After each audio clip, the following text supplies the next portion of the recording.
Hello दोस्तों, स्वागत है आपका एक नई कहानी में। तो चलिए शुरू करते हैं। आज की कहानी हमारी है अघोरी पिशाच।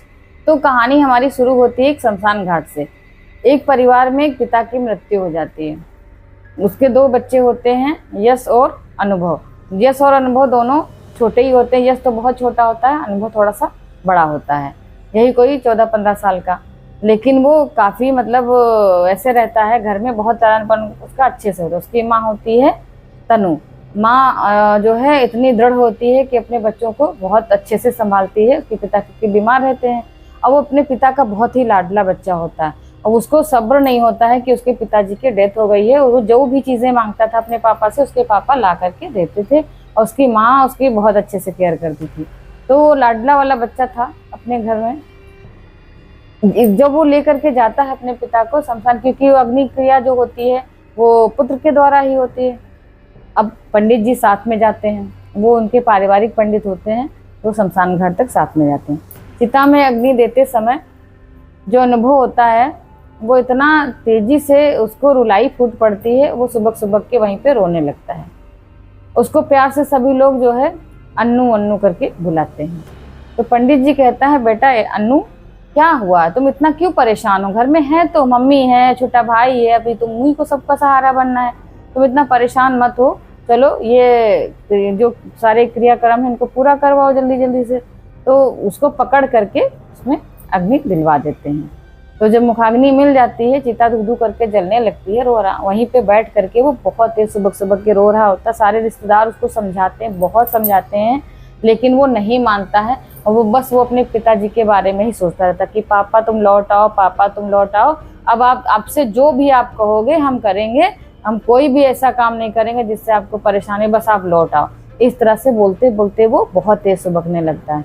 अब जब उसका सब पूरा वो हो जाता है, चिता जल जाती है, वो वहीं राख के पास बैठा रहता है। पंडित जी बहुत कहते हैं बेटा घर चलो घर चलो, और सारे रिश्तेदार भी बहुत उससे कहते हैं, लेकिन वो वहाँ से नहीं हिलता। कहता नहीं, मैं अपने पापा के पास ही बैठूंगा, मेरे पापा लौट आएंगे, मेरे पापा लौट आएंगे। इस तरह से कहते हुए वो वहीं पे पलथी मार के बैठ जाता है। वही जो भस्म होती उसी के पास साइड में बैठा होता है।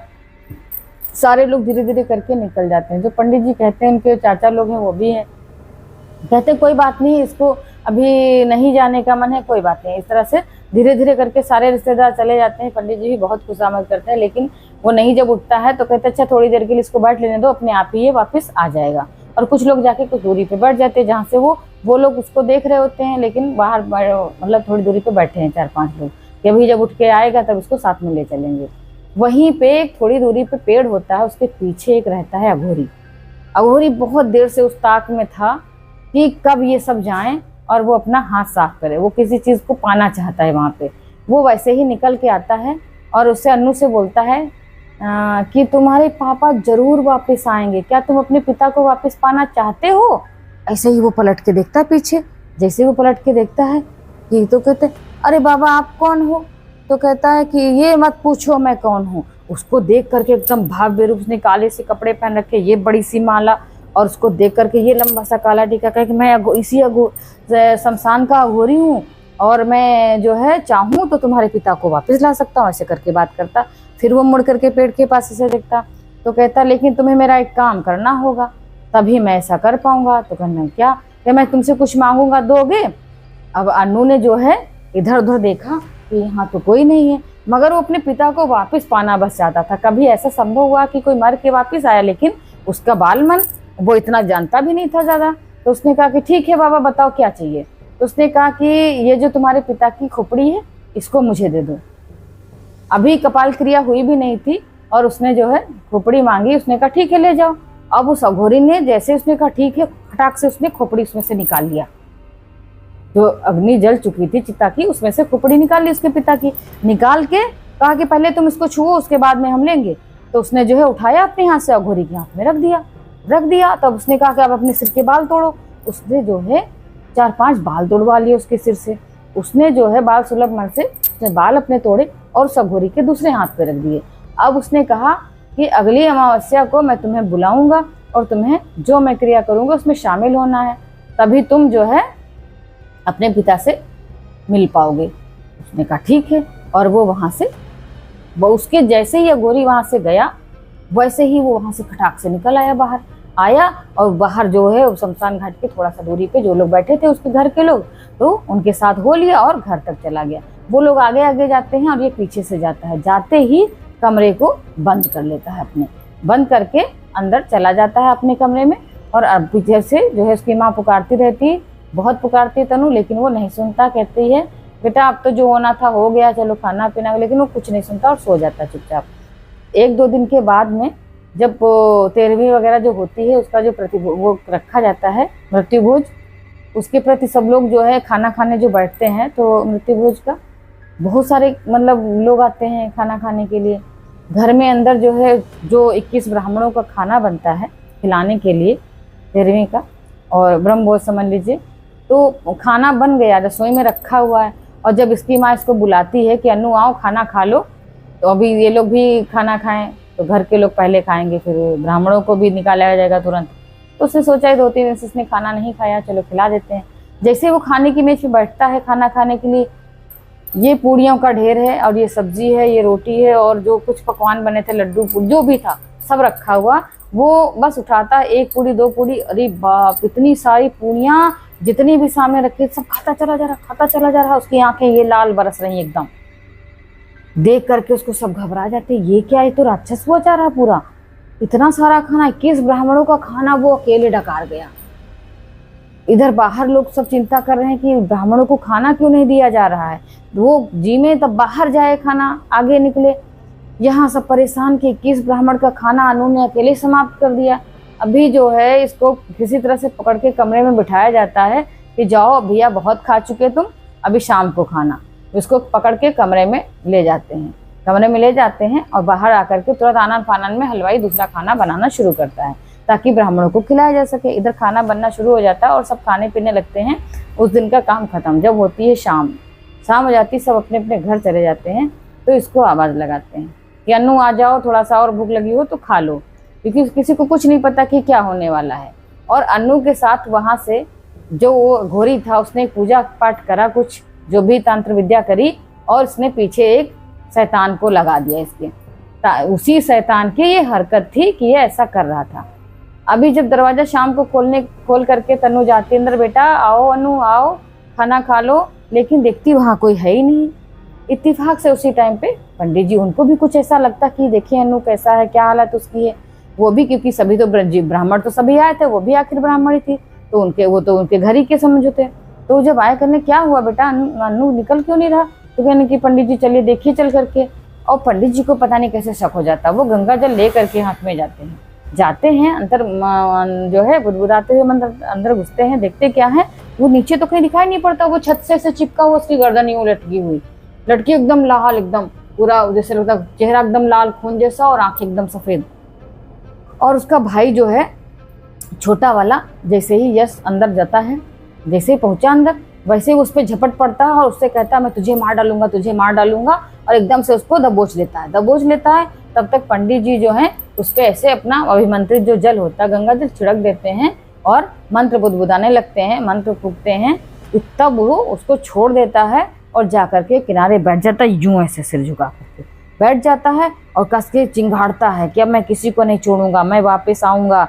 और अपनी माँ को बोलता है तन्नू देखो मैं आ गया, मैं तुमको सही करूंगा, तुम बहुत खाना बनाती हो, इस तरह से।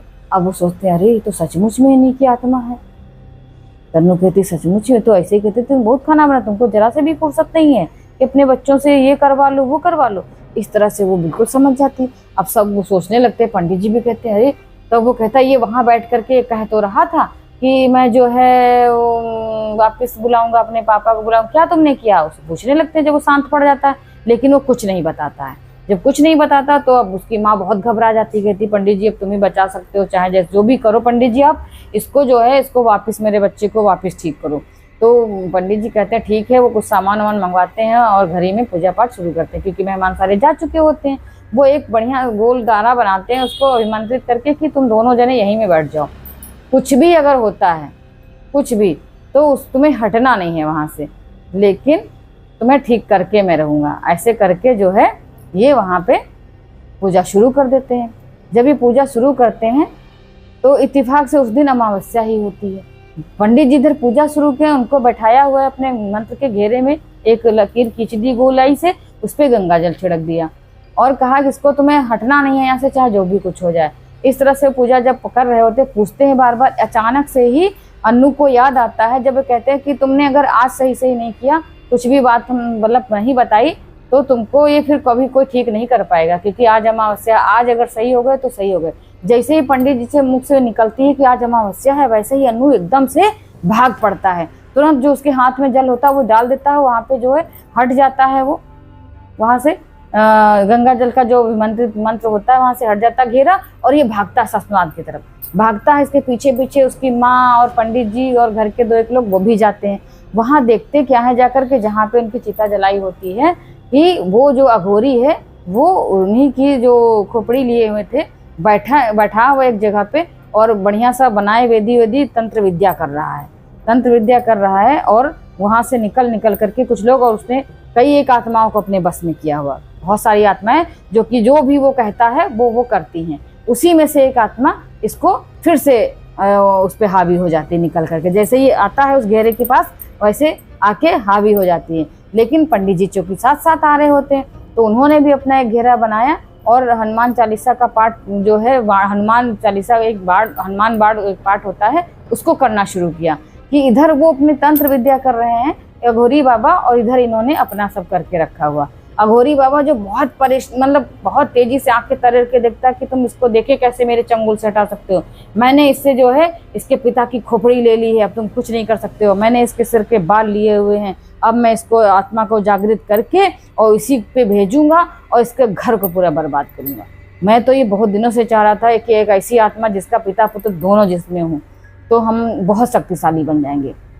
ये सब इतना हैरान परेशान, बहुत तेज डरे हुए, अब करें तो क्या करें, कैसे इससे मुक्ति पाएं।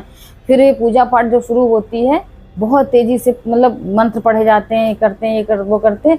किसी तरह से पंडित जी को जो है खोपड़ी का एकदम सामना जब पड़ जाता है, तो उसके बेटे से ही, अनु से ही कहते हैं, तुम बेटा इस डंडे को उठाओ और इस पे मारो कस के, अगर नहीं मार पाओगे एक बार में ये फटना चाहिए सर, अगर नहीं फटा तो इसकी तंत्र विद्या टूटेगी नहीं।